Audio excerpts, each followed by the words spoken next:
Fast Student Reporting now contains snapshot tools that allow you to track and report on snapshot data for both student admissions and student registration. We call it archiving, and it contains both a setup piece and then separate reporting tools for valuable admissions and registration data. Let me show you where it is, how to set it up, and then how to make the most of it. Your first priority has to be turning it on. Without enabling snapshots to run and store that raw data, you're missing valuable data as each and every day and term passes. So let's take a look at step 1, activating snapshots.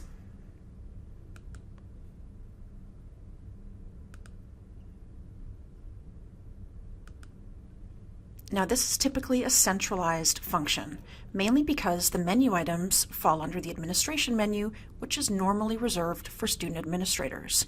At your school, this could look a little different. The first set of decisions revolve around how and when the snapshots should be taken. Let's take a closer look at the options. Under the Student Archives Maintenance page, you'll notice 2 predefined tools, one for regular SNAP admission info and one for SNAP registration info. Now we've predefined a query located here. Now if you don't understand this language, you're not alone. This is something we've created to accurately capture the data we feel is relevant to each snapshot. Now, having said that, if you determine that these needs are not quite what you're looking for, you have 2 options. You can open a customer support case and have us tweak the logic that is capturing each of those archive records, or enter a query override, which you'll probably need some IT help with. The next decision revolves around which day of the week and how often you'd like to archive each set of data. This could be once a week, maybe on Sunday, or in fact, it could be every day. Once you've selected the applicable days, just go ahead and click Save.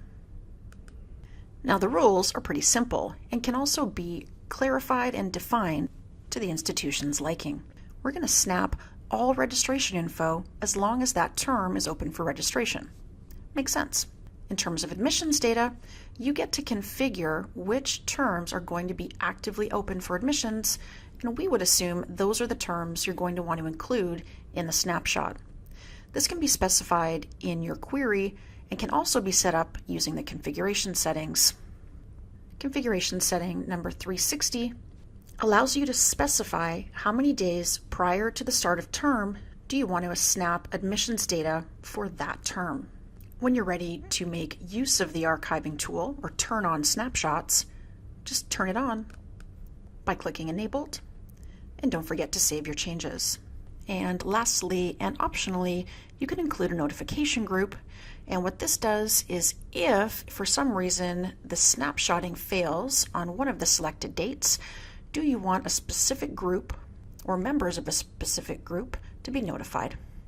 And that's truly all there is to it to set up the snapshotting for regular scheduled archives. Now, first priority is getting this set up. How and where and when to use the data, that can be determined at a later date. Let me show you where the baseline reports are and where you can now leverage that data to use in your reporting. Back under the administration menu, under Archive Information, there are 2 key reports, one called Admissions Archive Information and one called Registration Archive Information.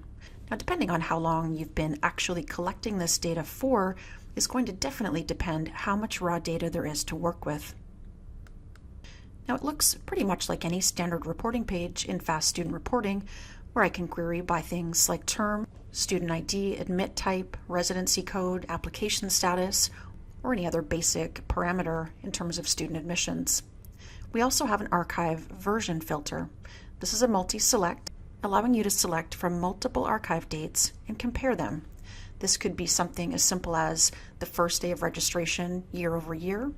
It could be once a week, it could be once a month, or it could be once a day. The choice is yours and ultimately depends on how and when you choose to archive your student data.